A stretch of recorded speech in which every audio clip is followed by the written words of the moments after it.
یہ آپ نے اچھا کیا، دونوں عالم دین کے کلپ ایک ہی گروپ میں ڈال دیے تاکہ فرق بالکل واضح ہو جائے کہ ایک موحد عالم دین اور ایک مشرک عالم دین میں کیا فرق ہوتا ہے، ایک مخلص عالم دین اور ایک فریبکار عالم دین کے اندر کیا فرق ہوتا ہے۔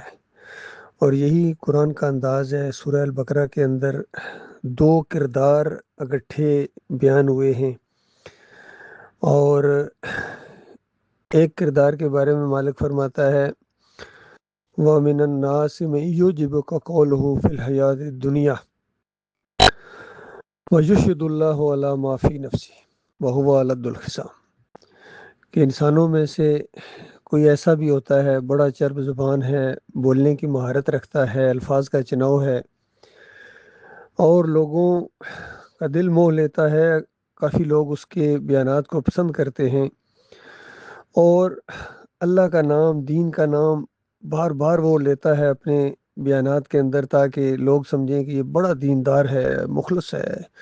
لیکن مالک فرماتا ہے یہ بدترین جھگڑالو انسان ہے، بدترین انسان ہے۔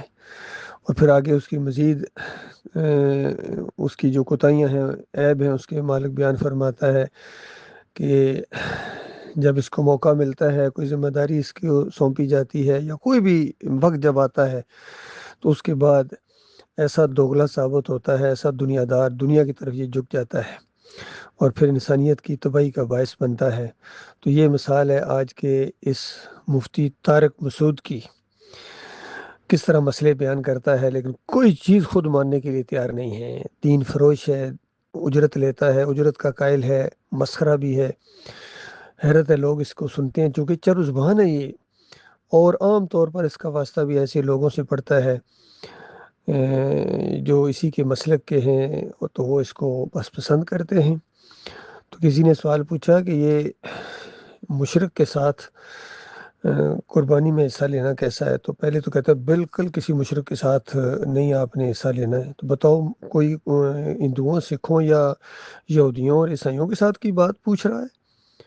کہتا ہے ہاں اگر کوئی اہل حدیث ہے تو چونکہ یہ معاہد ہے ان کے ساتھ حصہ ڈال لو۔ بتائے کون سے معاہدے ہیں یہ بتائیے، اجرت کے یہ قائل ہیں، اور نبی علیہ السلام کو مدینے کی والی قبر میں یہ زندہ سمجھتے ہیں، کہتے ہیں وہاں زندہ ہیں، وہاں روح واپس آ جاتی ہے۔ ان کے سارے اکابرین کا فتویٰ ہے، فیصلہ ہے، عقیدہ ہے۔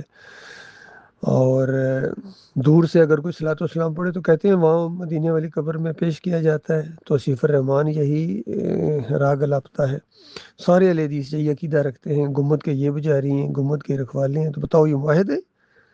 پھر کہتا ہے ہاں بریلوی بھی اگر شرک نہ کرتا ہو، بتائیے بریلوی ہو اور شرک نہ کرتا ہو، کچھ ہوش ہے اس کو، طارق مسعود کو؟ پھر دیوبندیوں کے لیے تھوڑی سی نرم، چونکہ خود دیوبندی ہے تو ان کے لیے تھوڑا سا اس نے نرم گوشہ رکھا ہے کہ بس اگر شرک نہ کرتا ہو تو بھائی دیوبندی اور شرک نہ کرے۔ عقائد علماء دیوبند اٹھا کر دیکھو، واسطے وسیلے کا شرک ان کے اندر ہے، قبروں سے فیض حاصل ہونے کا شرک ان کے اندر ہے، حیات النبی فی القبر کا عقیدہ ان کے اندر ہے، تعویذ گنڈا یہ کرتے ہیں۔ اشرف علی تھانوی پوری تعویذوں کی کتاب لکھتا ہے، تو کون سا شرک ہے جن کے اندر نہیں ہے؟ ان کی کتابیں پڑھیں۔ تو اس طرح فریب کاری کے ساتھ مسئلے بیان کر رہا ہے۔ اور دوسرا کلپ آپ نے شیئر کیا ہے ڈاکٹر مسعود الدین عثمانی رحمۃ اللہ علیہ کا، جنہوں نے شرک کے اوپر ایسا تھوڑا مارا ہے اللہ کے اس بندے نے۔ اسی ایک کلپ کے اندر 6 منٹ کے بیان کے اندر اللہ کے بندے نے سارے صوفیوں کا رد کر دیا، وحدت الوجودیوں کا، وحدت الشہودیوں کا، حلولیوں کا، واسطے وسیلے کا رد کر دیا، پکاروں کا رد کر دیا، محمود الحسن کے شرکی عقیدے کو بالکل پن پوائنٹ کہ دیکھو محمود الحسن صاحب کہتے ہیں یہ بھی تو دیوبندی ہیں، کیا شرک نہیں ہے بھائی؟ ذرا ذرا صاحب میں ان کو مفتی طارق مسعود کو کہہ رہا ہوں سنو، ڈاکٹر عثمانی رحمۃ اللہ کو سنو، پھر تمہیں پتہ چلے گا شرک کیا چیز ہوتی ہے۔ ڈاکٹر عثمانی نے نشاندہی کی کہ دیکھو محمود الحسن ہے، پہلے صفحے کے اوپر اپنی تفسیر کے پہلے صفحے کے اوپر لکھتے ہیں، یہ جو تفسیر شبیر احمد عثمانی ہے، کہتے ہیں اللہ کے مقبول بندے کو خالص واسطہ ہے رحمت الہی سمجھ کر اگر پکارا جائے تو یہ بھی اللہ ہی کو پکارنا ہے۔ یہ ہے ان کی توحید، یہ ہے واحد۔ ان کے ایک ایک شرک کے اوپر اس اللہ کے بندے نے تھوڑا مارا، اور پھر اعلیٰ حضرت اور ابو الاعلیٰ اور سارے ان کے واسطے وسیلوں، تعویذ گنڈوں، جمہوریت کا نہ صرف رد کیا بلکہ ثابت کیا کہ یہ سارے کے سارے اسی طرح مشرک ہیں جس طرح مشرکین مکہ شرک کرتے تھے۔ صرف محمد علی اور عبداللہ نام رکھنے سے بندہ موحد نہیں بن جاتا ہے، اللہ کا بندہ نہیں بن جاتا ہے، عقیدے کے اندر صفائی ہونی چاہیے۔ اور پھر سجدہ تعظیمی کو ڈاکٹر صاحب ڈنڈوت کہہ رہے ہیں، سجدہ تعظیمی والوں کے اوپر بھی چوٹ ماری، اور پھر اجرت کے اوپر زبردست ہتھوڑا چلایا، اور سورہ توبہ کی 34 نمبر آیت پڑھی کہ یہ ہیں وہ لوگ یا جتنے اجرتی ہیں، نماز پڑھانے کے پیسے لیتے ہیں، اذان دینے کے پیسے لیتے ہیں، یہ سارے کے سارے اللہ کی کتاب کے انکاری ہیں، یہ شیخ القرآن نہیں بلکہ حرام خور ہیں۔ پھر ابو حنیفہ رحمۃ اللہ علیہ کا فتویٰ لائے کہ وہ فتویٰ دیتے ہیں الہدایہ کے اندر، جس فتوے کو، جس کتاب کو پڑھ کے یہ مفتی بنتے ہیں اسی کو نہیں مانتے ہیں۔ امام ابو حنیفہ رحمۃ اللہ علیہ کہتے ہیں کہ جو امام امامت کے اوپر تنخواہ لیتا ہے، اور جو مؤذن اذان کے اوپر تنخواہ لیتا ہے، اور جو عالم دین مدرسے میں اپنی طرف سے قرآن و حدیث پڑھاتا ہے اور اس کی تنخواہ لیتا ہے، یہ سارے ناجائز لیتے ہیں، حرام لیتے ہیں، حرام خور ہیں۔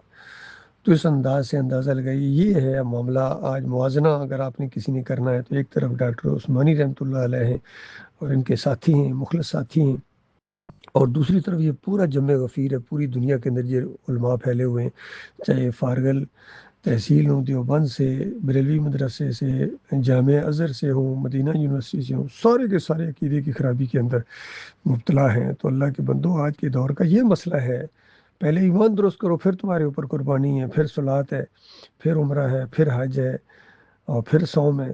باقی اگر تم ان فرقوں کے اندر ہو، شرک کے اندر ہو، تو پھر تم امام تو کیا، مقتدی بننے کے بھی لائق نہیں ہو۔ ایسے شرک کرنے والے کو جو اپنا امام بناتا ہے تو وہ بہت ہی اللہ کے وقار کو ٹھیس پہنچاتا ہے اور عقیدے کی خرابی میں مبتلا ہے۔ مالک فرماتا ہے والذین کفروا اولیاءہم الطاغوت، ان طاغوتوں کو جو اپنا امام بنائے، اپنا ولی بنائے، اپنا رہبر اور اپنا اکابر مانے، مالک فرماتا ہے وہ کافر ہے۔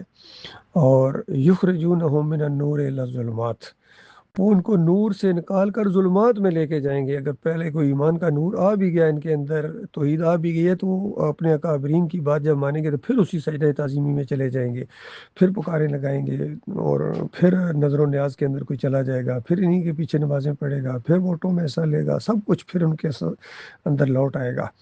تو یہ ایسے ہیں کہ جو روشنیوں سے اندھیروں میں لے کے جاتے ہیں۔ مالک فرماتا ہے اولئک اصحاب النار، یہ پیچھے چلنے والوں کی بات ہو رہی ہے۔ وہ تو طاغوت ہیں جو اس طرح کا انداز اختیار کرتے ہیں، لیکن جو پیچھے چلتے ہیں، مالک فرماتا ہے اولئک اصحاب النار هم فیہا خالدون، اس کے اندر ہمیشہ رہیں گے، جس کے اندر جس آگ کے اندر انہوں نے جانا ہے۔ لہٰذا یہ دنیا کے اندر یہ جو پکاریں لگائی جاتی ہیں، یہ بابا حضرات کوئی زندہ ہیں، یہ اموات غیر احیاء، یہ مردے ہیں، ایک لمحے کے لیے روح واپس نہیں آتی ہے قیامت سے پہلے۔ وہ جو عذاب کا معاملہ، یہ اوپر کا معاملہ ہے، یا فرشتے روح نکال کے لے جاتے ہیں، اوپر برزخی جسم ملتا ہے، ہر ایک کو ملتا ہے۔ یہ دنیاوی قبر تو کتنوں کو ملتی بھی نہیں ہے، اور وہ ہر ایک کو ملتی ہے۔